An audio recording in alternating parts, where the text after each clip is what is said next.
Here with more on the crisis that the Trump empire faces is a Bloomberg Wall Street reporter, Max Abelson. Max, great to have you on the show. You recently wrote about the self-inflicted damage that Trump is doing to his own brand. How extensive is this damage? First, just to put this in proper context, I want to remind everyone that, although our story, which I hope everybody reads, is a story about, Trump's brand in crisis, obviously the context is that this whole country is going through a much more profound emergency.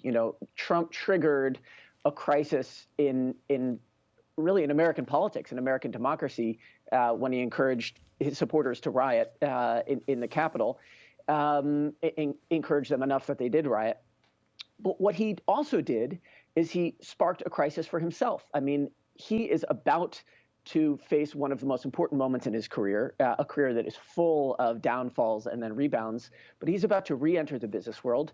And he has now, in the span of less than a week, Tim, alienated the banks that lend to him, the American golf industry that's a close ally, the company behind his online stores, some very important political donors and political backers, and then the very tech platforms that amplify his voice. So it really is just a remarkable crossroads for a man who kind of depends on his brand for his entire legacy. Yeah, and I think it's fair to say that his brand helped him bring him to the White House. What is Trump without Trump? Not much. Max, you go through a whole list of the ways that people and entities have distanced themselves from the president in your piece.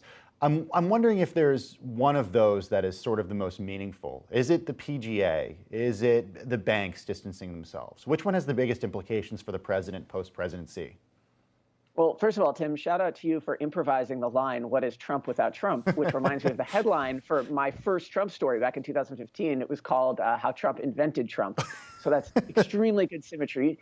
I don't think one of them stands out. The fact that his web store, a Canadian company called Shopify, is taking down his stores means that he can't sell MAGA hats.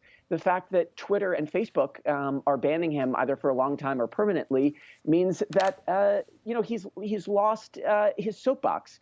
The fact that there isn't going to be a golf tournament in Bedminster, where I've been incidentally for that Business Week story, a golf ball was hit like really close to my head. It was actually scary.